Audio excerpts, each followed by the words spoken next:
Bonjour à toutes et à tous et bienvenue dans ce nouvel épisode d'un 2-3 BD chez les libraires. Alors on retourne dans une librairie qu'on avait déjà vue au tout début, au moment du confinement, une librairie qui se trouve à Rouen, qui est la librairie Funambule, et on va retrouver Pierre Julien pour ses 3 coups de cœur BD. Salut Pierre Julien, comment vas-tu? Et Christophe, ça va, impeccable. Bon, tout se passe bien, le public est toujours là. Ben oui, écoute, nos lecteurs sont toujours là. Ils sont revenus massivement en décembre et puis depuis janvier, ils continuent à venir. Il faut dire qu'on a pas mal de belles nouveautés à leur proposer également. Donc, ben écoute, ils sont toujours d'attaque pour découvrir des nouveaux albums. Eh bien justement, parlons-en. C'est top. Quels sont les Ouais. 3 coups de cœur? Alors, dans le désordre,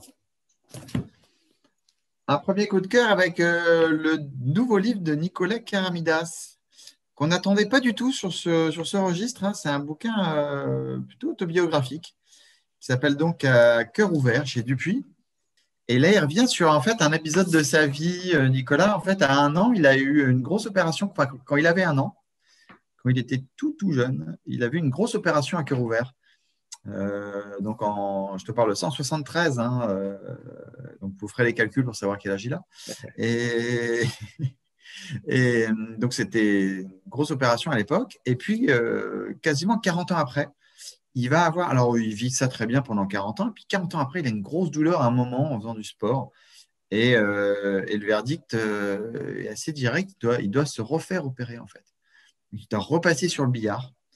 Et donc, il va profiter de cette opération pour faire une sorte d'un peu de catharsis, en fait, sur ça pour un peu expliquer au lecteur ce qu'il va subir parce que finalement, c'est pas quelque chose de simple, hein. Une opération à cœur ouvert, c'est quelque chose quand même.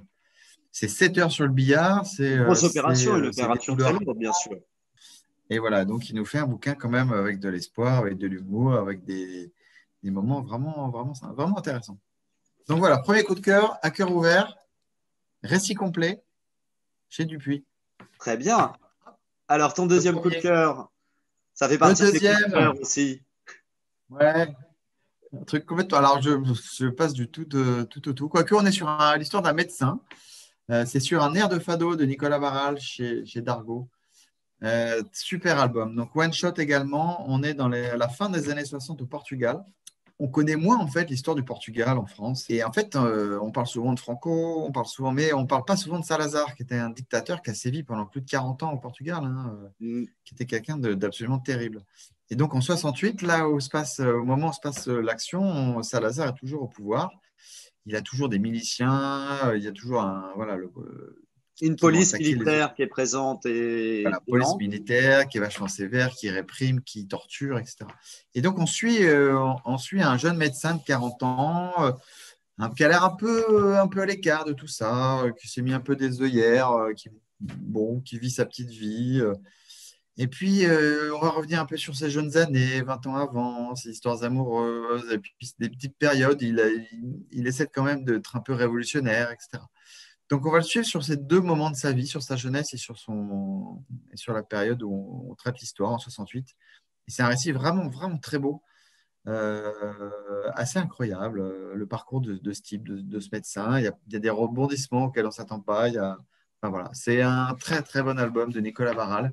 Mm. Une Voilà, réflexion je sur crois l'engagement aussi. Qu'est-ce qu'être un héros? Comment on est un héros? Comment on le devient?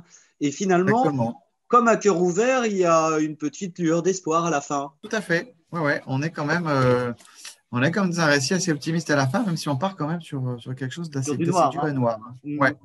Mais vraiment, ouais, c'est vraiment super coup de cœur. Je vous le conseille également. Et c'est la Elle première aime- fois que Nicolas est au scénario et au dessin, puisqu'on le connaissait sur les Oui, reprises de Burma, etc.